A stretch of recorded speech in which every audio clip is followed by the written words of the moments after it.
الشيطان لكم عدو مبين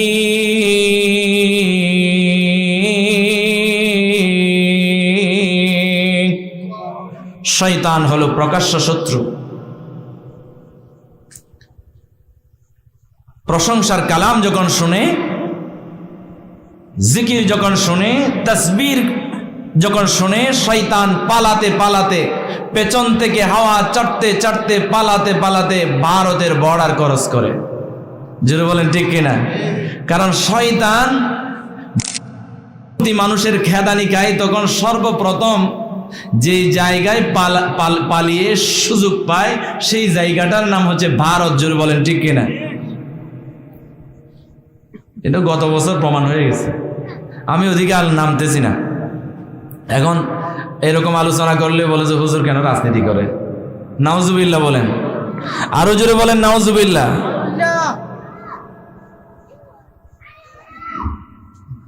একটু পরে এরকম আলোচনা আসবে ইনশাআল্লাহ। মাহফিলের এই যে মাহফিলের আয়োজন করলে কি লাভ, ওয়াজ শুনলে কি লাভ, মাহফিলে এসে বসে থাকলে কি লাভ, এটা একটু জানার দরকার আছে না নাই?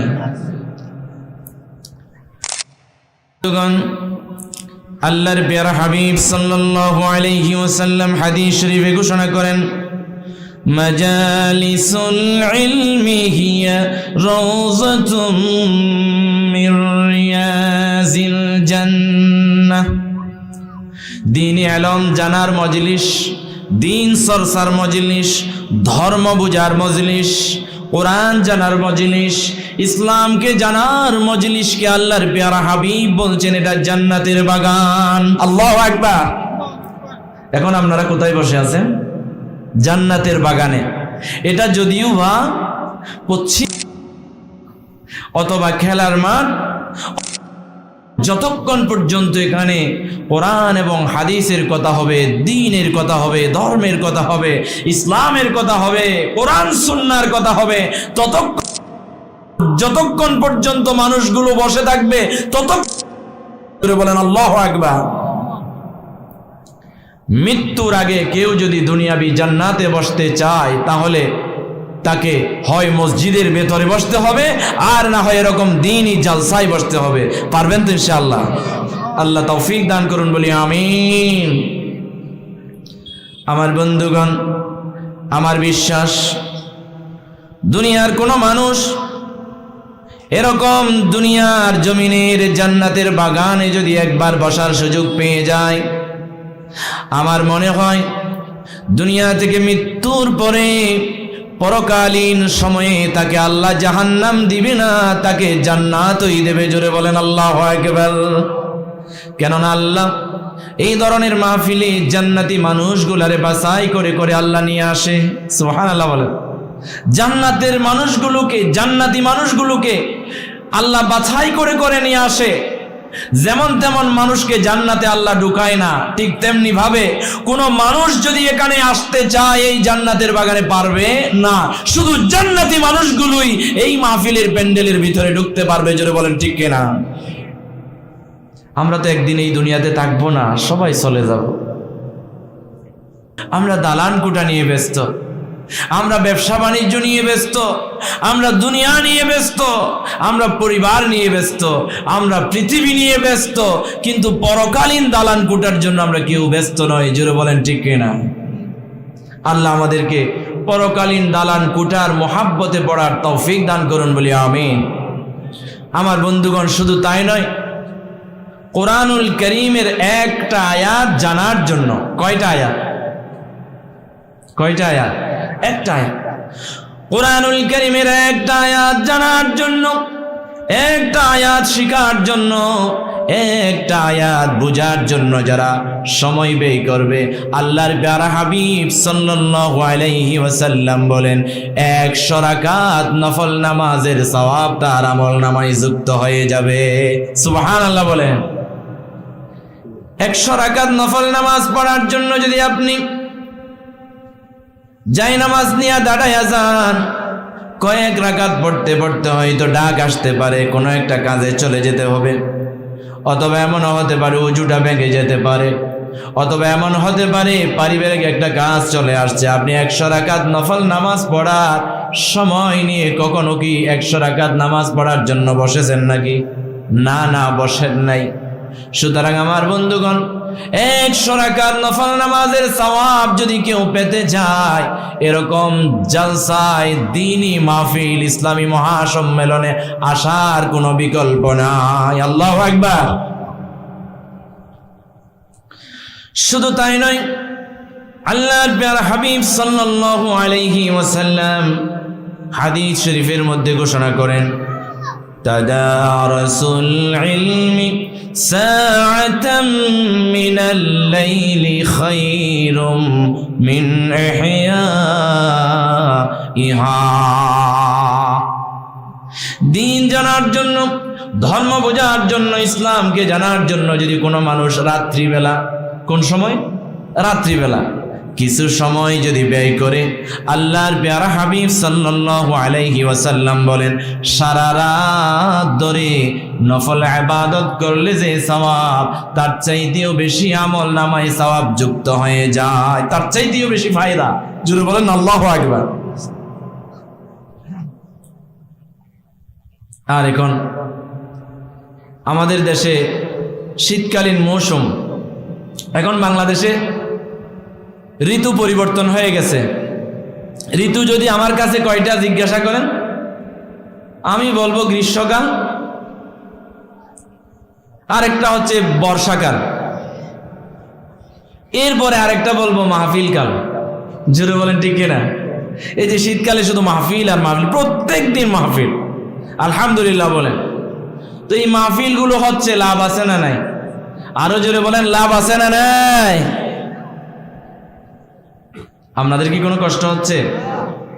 আজকাল তাফসিরুল কোরআন মাহফিল, ইসলামী মহাসম্মেলন, ইসলামিক সালানা জালসা, বার্ষিক সভা, এগুলোর ভিড়ে এই যে কবির গান আছে না, বন্ধ হয়ে গেছে, আলহামদুলিল্লাহ বলেন। এরপরে নর্তকীদের নাচ আছে না, রাস্তার মোড়ে মোড়ে, যাত্রা পালা বন্ধ হয়ে গেছে, আলহামদুলিল্লাহ বলেন। এখানে আগে বেশি তুফান হইতো না, এখন সেরকম তুফান হয়? আলহামদুলিল্লাহ হয় না। কেন হয় না? এখানে তাফসির মাহফিল হয়, ইসলামী মহাসম্মেলন হয়, বার্ষিক সভা হয়, কোরআনের কথা হয়, দ্বীনের কথা হয়, কোরআনের চর্চা হয়, কোরআন শেখার পরিবেশ আছে বাংলাদেশে। এজন্য আর আগের মতো তুফান হয় না, আলহামদুলিল্লাহ বলেন। ঢাকার মধ্যে আপনার ভূমিকম্প হয়েছে কদিন আগে, শুনেছেন? মনে হচ্ছিল যেন বিল্ডিং কাইত হয়ে পড়ে যাচ্ছে। কয়েকটা বিল্ডিং ধসে পড়েছে, আর কয়েকটা বিল্ডিং ভেঙে গিয়েছে, এবং কিছু মানুষ মরে গিয়েছে, এবং আর কিছু মানুষ কিয়ামতের আলামত চোখে দেখতে পেয়েছে। জোরে বলেন সুবহানাল্লাহ। আমার বন্ধুগণ, আমি কিছু ভিডিওতে দেখেছি, এক দোকানদার ভাতের প্লেট নিয়ে বসেছে, ভাত খাওয়া শুরু করেছে, শুধুমাত্র একটা লোকমা, প্রথম লোকমা হাত নিয়ে মুখের দিকে আনার সাথে সাথে যখন ঝাঁকুনি শুরু হয়ে গেছে, ভাত ফেলে দৌড় মেরেছে। সুবহানাল্লাহ। এরপরে আর কিছু মানুষকে সিসিটিভির ফুটেজে দেখতে পেয়েছি, তার স্বামী নিজের শখের স্ত্রী, মোহাব্বতের ভালোবাসার প্রেমময় মধুময় স্ত্রী, তার স্বাদের স্ত্রীকে ফেলে মার্কেটে দৌড় মারছে স্বামী, আর স্ত্রী আরেক দিকে দৌড় মারছে। নিজের শখের সন্তান, আমাদের দেশের শ্বশুর বাড়িগুলোতে ছেলে সন্তান না হলে শ্বশুর শাশুড়ি, দেবর, ননদিনী সবাই মিলে চেহারা মলিন করে ফেলে। জোরে বলেন ঠিক কিনা? ওই ঘরের বউয়ের দিকে তাকায় না শুদ্ধ। জোরে বলেন নাউজুবিল্লাহ। আমার বন্ধুগণ, তার নিজের স্বামীও তার ঘরে যখন ছেলে সন্তান না আসে, স্ত্রীর সাথে কথা বলা বন্ধ করে দেয়, এমনও মানুষ আমরা চোখে দেখেছি। কিন্তু আমার বন্ধুগণ, যখন ছেলে সন্তান হয়ে যায়, শ্বশুর শাশুড়ি আত্মীয় স্বজন সবার মুখে হাসি ফোটে, আর স্বামীর কথা তো নাই বললাম। আমার বন্ধুগণ, সেই স্বামী তার সন্তানের বাবা, সন্তানটা আমি ভিডিও ফুটেজে দেখেছি, সন্তানকে নিয়ে মার্কেটে গিয়েছে। ওই সন্তানটা মনে হয় 7 থেকে 8 বছর হবে অথবা 9 বছর হবে। ওই ছোট্ট সন্তানটাকে বাবা মার্কেটের ভিতরে ফেলে এক দৌড় মারছে যখন ঝাঁকুনি দিয়েছে। আমার বন্ধুগণ, যখন কিয়ামত সংগঠিত হয়ে যাবে, আল্লাহ তাআলা কুরআনুল কারীমে সূরা জিলজালের মধ্যে বলেন, ইযা যুলজিলাতিল আরদু জিলজালাহা ওয়া আখরাজাতিল আরদু আসকালাহা ওয়া ক্বালাল ইনসানু মা লাহা ইয়াওমা ইযিন তুহাদ্দিসু আখবারাহা ইযা যুলজিলাতিল আরদু জিলজালাহা। যখন এই পৃথিবী আপন কম্পনে প্রকম্পিত হবে, আল্লাহ যখন ঝাঁকুনি দেবে, ঠিক সেই মুহূর্তে স্বামী তার স্ত্রীকে ফেলে দৌড় মারবে, স্ত্রী স্বামীকে ফেলে দৌড় মারবে, সন্তান বাবাকে ফেলে দৌড় মারবে, বাবা সন্তানকে ফেলে দৌড় মারবে। মার্কেট করনে ওয়ালা লোক মার্কেট থেকে পালাতে বাধ্য হবে। আর শখের মার্সিডিজ কার, প্রাইভেট কার অথবা প্রাডো অথবা এলিয়েন অথবা প্রেমিও নিয়ে যখন মানুষ পথ চলবে, তখন তার শখের গাড়িটা ফেলে একদিকে দৌড় মারবে। লক্ষ লক্ষ কোটি কোটি টাকা খরচ করে যে বিল্ডিংটা তৈরি করেছেন, ওই বিল্ডিং থেকে নেমে দৌড় মারবে, খালি মাটির দিকে দৌড় মারবে। আমার বন্ধুগণ, ঠিক আমরা দেখেছি ঢাকার মধ্যে যখন সেই ভূমিকম্প হয়েছে, ভূমিকম্পের সময় মানুষ তার বাইকটি ফেলে দৌড় মারে, মানুষ বাস থেকে নেমে দৌড় মারে, মানুষ খাবার ফেলে দৌড় মারে, মানুষ বড় বড় দালান কুটা থেকে বের হয়ে রাস্তার মধ্যে গড়াগড়ি খাচ্ছে আমরা দেখেছি। আমার বন্ধুগণ, এটা তো ছোট্ট একটা দুনিয়ার একটা জায়গায়, একটা ছোট্ট জায়গায়, একটা শহরে, ঢাকার মতো রাজধানীতে একটা নির্দিষ্ট জায়গায় এই ভূমিকম্পটা হয়েছে, পুরো বাংলাদেশেও হয় নাই।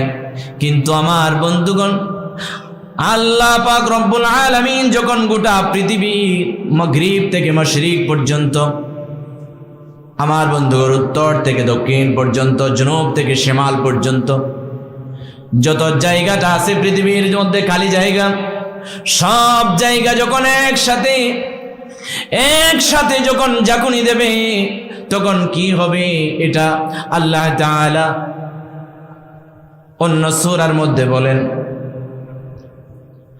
সূরা কারিআর মধ্যে বলেন, আল কারিআতু মাল কারিআ ওয়ামা আদরাকা মাল কারিআ ইয়াওমা ইয়াকুনুন নাসু কাল ফারাশিল মাবসুস ওয়া তাকুনুল জিবালু কাল ইহনিল মানফুস। জোরে বলেন আল্লাহু আকবার। আমার বন্ধুগণ, আল কারিআ এটা হচ্ছে বিকট আওয়াজ, বিকট শব্দ,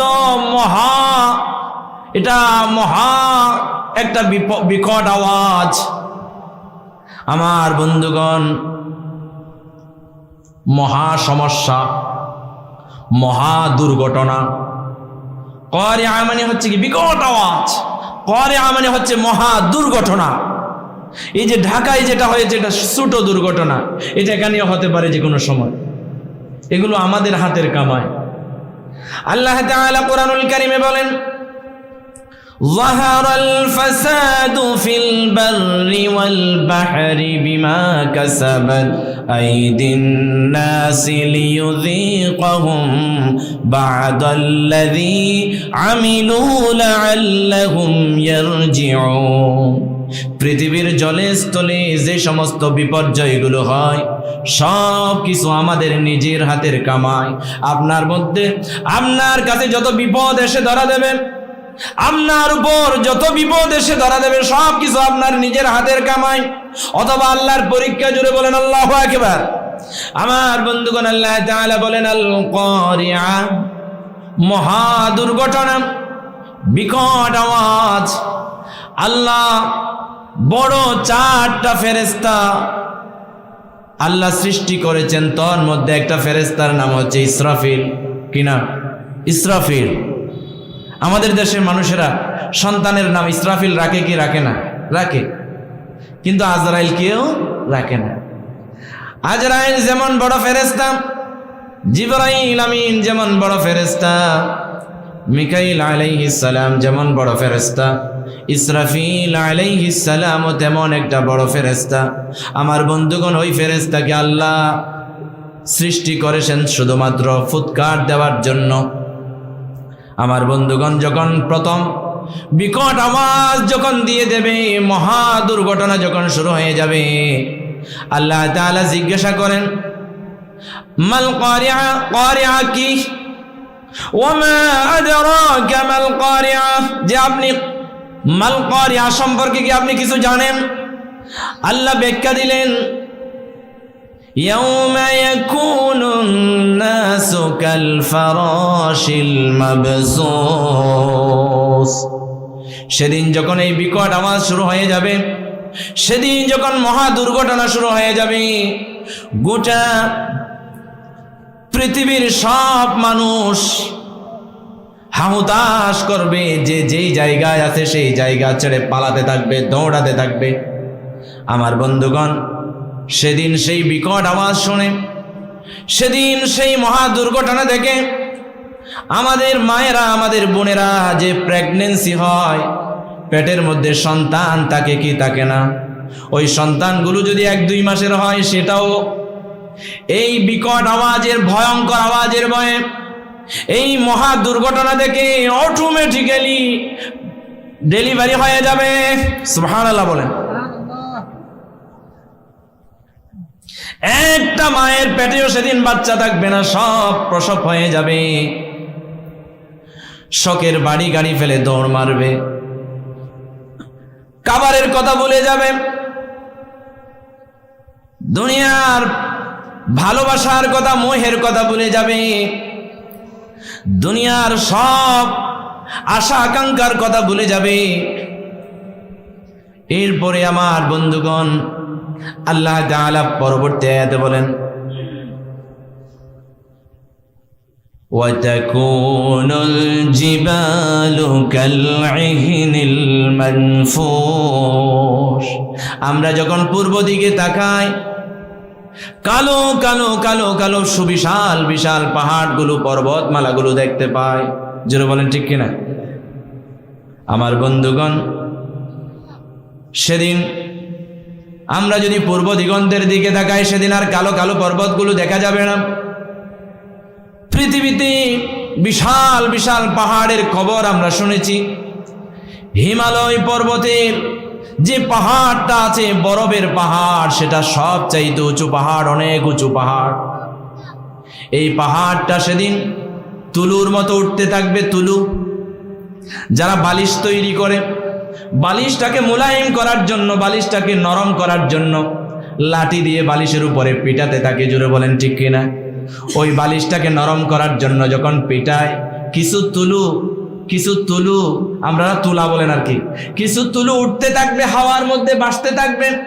ঠিক তেমনি ভাবে ওই হিমালয়ের, ওই বরফখণ্ডের সুবিশাল পাহাড় তুলার মতো উঠতে থাকবে। জোরে বলেন সুবহানাল্লাহ।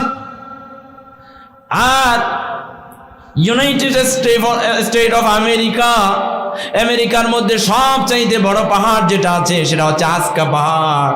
সেই পাহাড়টাও তুলার মতো উঠতে থাকবে। আর বাংলাদেশের যে সিম্বুক পাহাড়, যারা ভ্রমণ করতে গিয়েছেন, সুবিশাল পাহাড় সিম্বুক পাহাড়। কি পাহাড়? সিম্বুক পাহাড়। এই পাহাড়গুলোকে দেখাই যাবে না, সিম্বুক পাহাড় পর্যন্ত উঠতে থাকবে। আমার বন্ধুগণ, সেদিন গোটা পৃথিবীতে রং বিরঙের বিভিন্ন ধরনের হরেক প্রকারের পাহাড় আছে। এমনও কিছু পাহাড় আছে সৌদি আরবে, লাল আকারের পাহাড়, সুরমা কালারের পাহাড়।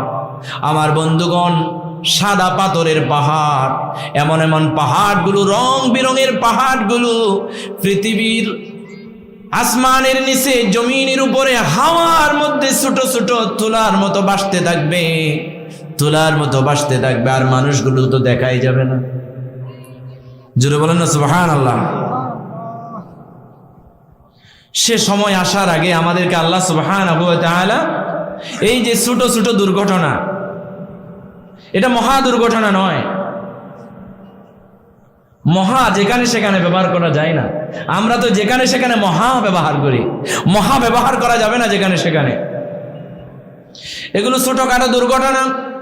এই ভূমিকম্প, ছোটখাটো ভূমিকম্পগুলো কেন হয়? আল্লাহর প্যারা হাবিব সাল্লাল্লাহু আলাইহি ওয়াসাল্লাম হাদিস শরীফে ঘোষণা করেন, যখন জমিনের উপরে জিনা ব্যভিচার বেড়ে যাবে, নাউজুবিল্লাহ বলেন, জমিনের উপর যখন জুলুম নির্যাতন বেড়ে যাবে, জমিনের উপর যখন মানুষ পাপ করা বেড়ে যাবে, বাড়িয়ে দিবে, তখন এই জমিন আর সইতে না পেরে মাঝে মধ্যে ঝাঁকুনি দেয় আল্লাহর নির্দেশে। সুবহানাল্লাহ বলেন। তো আমরা এমন এমন অপরাধ করছি, এমন এমন অপরাধ করছি, আজান হয়ে যায়, মসজিদে যাইতে পারি না, ঠিক কানের উপর ইয়ারফোন লাগাই দিয়ে অ্যান্ড্রয়েড সেটটা সামনের দিকে দিয়া অশ্লীল নাচ গান, টিকটক ভিডিও দেখে দেখে সময় ব্যয় করে আমাদের যুবক ভাইয়েরা। জুড়ে বলেন ঠিক কিনা? এই এলাকার মধ্যে যদি আমি যুবকদেরকে গণনা করি, অসংখ্য যুবককে আমি দেখতে পাবো। এখন যদি রাস্তা দিয়ে হেঁটে হেঁটে বের হই, তাহলে অসংখ্য যুবককে দেখতে পাবো। কিন্তু আমার বড় আফসোস হচ্ছে, আজকে মাহফিলের প্যান্ডেলে কানায় কানায় ভর্তি হয়ে গেছে আমার মুরব্বিয়ান ইকরাম, কিছু যুবক ভাইদেরকেও দেখতে পাচ্ছি। কিন্তু আজকে কথা ছিল এই এলাকার সব যুবক ভাইয়েরাই মাহফিলে এসে কানায় কানায় ভর্তি হয়ে যাওয়া। জুড়ে বলেন ঠিক কিনা? এই মঞ্চে বসে কিভাবে কথা বলতে হবে আল্লাহর প্যারা হাবিব বলেছেন, মান ক্বালা বিহি সাদাকা, যে ব্যক্তি কোরআন দিয়ে কথা বলে সে সত্য কথা বলে। আল্লাহু আকবার। কোরআনের চাইতে সত্য কথার পৃথিবীতে কিছু আছে? আল্লাহ তাআলা কোরআনুল কারীমের শুরুতে, সূরা বাকারার শুরুতেই বলেন, যালিকাল কিতাবু লা রাইবা ফীহি হুদাল লিল মুত্তাকিন। এটা এমন একটা কিতাব যার মধ্যে কোনো সন্দেহ নাই, সন্দেহ তো নাই, সন্দেহের কোনো লেশও নাই, আর এটা মুত্তাকিনদের জন্য পথ প্রদর্শক। আল্লাহু আকবার। কোরআন দিয়ে যদি কথা বলেন, সত্য কথা বলা হলো। আর এই কোরআন মুত্তাকি যারা যারা আল্লাহকে ভয় করে তাদের জন্য এটা পথ প্রদর্শক। এটা আল্লাহ, এটা যদি আপনি শুনেন, এটা যদি পড়েন, এটা নিয়ে যদি আপনি জীবন গঠন করেন, এই কোরআন আপনাকে দুনিয়াতেও শান্তি দেবে আর আখিরাতেও আপনাকে জান্নাতের দরওয়াজায় পর্যন্ত নিয়ে যাবে। আল্লাহু আকবার। ওয়ামান আমিলা বিহি উজিরা, আর যে ব্যক্তি কোরআন দিয়ে আমল করবে, কোরআন দিয়ে নিজের ব্যক্তিগত জীবন সাজাবে, কোরআন দিয়ে ব্যবসা সাজাবে, কোরআন দিয়ে পরিবার সাজাবে, কোরআন দিয়ে সমাজ সাজাবে, তাহলে আল্লাহ সুবহানাহু ওয়া তাআলা এমন সব ব্যক্তি যারা কোরআন দিয়ে আমল করে, তাদেরকে আল্লাহ পুরস্কৃত করবে। কি পুরস্কৃত করবে? আল্লাহর পুরস্কার হলো জান্নাত। সুবহানাল্লাহ বলেন। আল্লাহর পুরস্কার হলো জান্নাতের ভিতরে আল্লাহকে দেখা। আল্লাহু আকবার। আমরা সেই পুরস্কার পেতে চাই কি চাই না? কে কে পেতে চাই? দু হাত উঠায় আল্লাহকে দেখায়। লিল্লাহি তাকবীর। আল্লাহ কবুল করুন, বলি আমিন। আরো জোরে বলেন আমিন। ওয়ামান হাকামা বিহি আদালা, আর যে ব্যক্তি কোরআন দিয়ে বিচার ফাইসালা করে, ওই ব্যক্তির ন্যায় বিচার করে।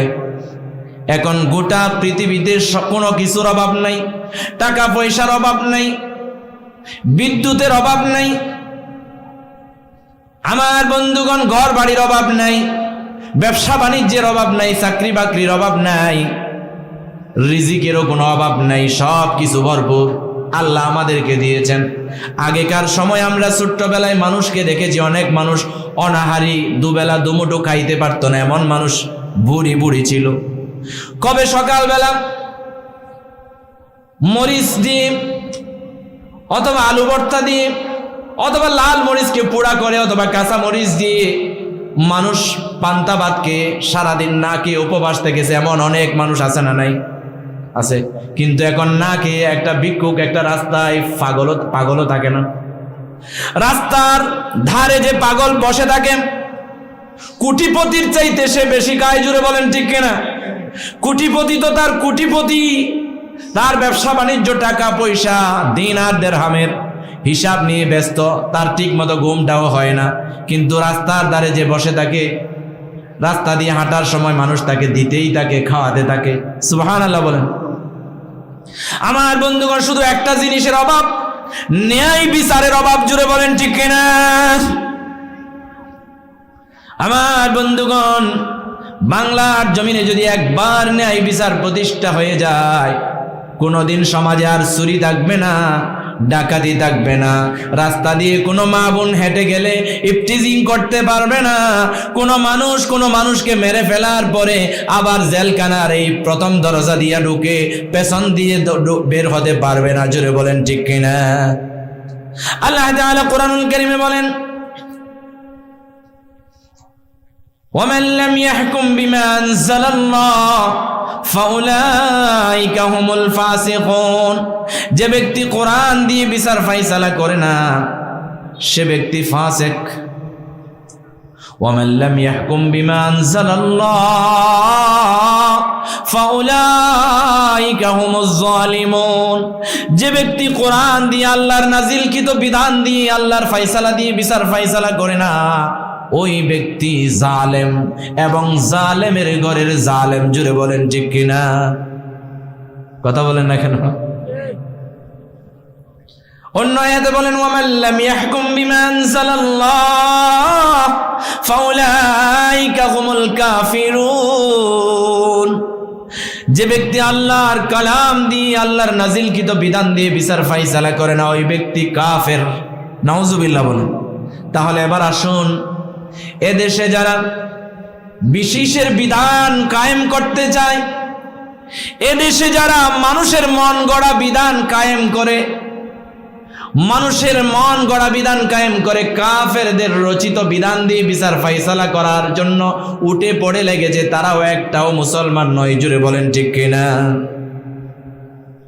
আমার বন্ধুগণ, আল্লাহ তাআলা কোরআনুল কারীমের অন্য আয়াতে বলেন, وَكَتَبْنَا عَلَيْهِمْ فِيهَا أَنَّ النَّفْسَ بِالنَّفْسِ وَالْعَيْنَ بِالْعَيْنِ وَالْأَنْفَ بِالْأَنْفِ وَالْأُذُنَ بِالْأُذُنِ وَالسِّنَّ بِالسِّنِّ وَالْجُرُوحَ قِصَاص।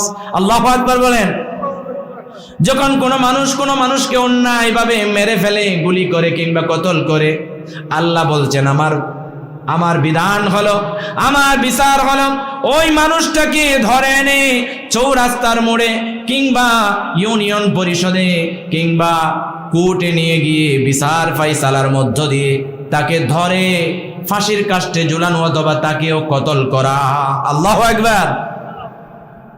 এরকম যদি একটা বিচার বাংলার জমিনে হয়, কোনো মানুষকে মেরে দিয়ে চলে গেছে, এখন তো নিজের সন্তান নিজের বাবাকেও মারে। নাউজুবিল্লাহ বলেন।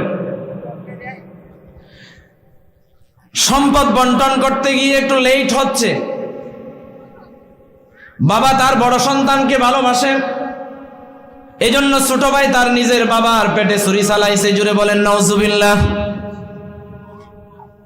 এরকম অপরাধী যারা আছে, কোনো মানুষকে যদি কতল করে, ওই মানুষটাকেও যদি ধরে এনে কোরআনী শাসন দিয়ে দেয়, কতল দিয়ে দেয়, ফাঁসির কাস্টে নিয়ে যাওয়া হয়, তাহলে বাংলার জমিনে আর কোনো কাতেল, কোনো হত্যাকারী থাকবে না। জোরে বলেন ঠিক কিনা? আমার বন্ধুগণ, ওয়াল আইনা বিল আইনি, কোনো মানুষ যদি কোনো মানুষকে অন্যায়ভাবে তার চক্ষু উপড়ে ফেলে, তার চক্ষুটাও যদি, অপরাধীর চক্ষুটাও ধরে এনে যদি কোরআনী শাসন দিয়ে উপড়ে ফেলা হয়, ওয়াল আনফা বিল আনফি ওয়াল উযুনা বিল উযুনি, কেউ যদি কোনো মানুষের নাক ভেঙে দেয় অথবা কেউ যদি কোনো মানুষের কান কেটে নেয়, ওয়াস সিন্না বিস সিন্নি, অথবা কেউ যদি কোনো মানুষের দাঁত ভেঙে দেয়, তাহলে তার দাঁতগুলো যদি ধরে এনে কোরআনী শাসন দিয়ে ভেঙে দেওয়া হয়,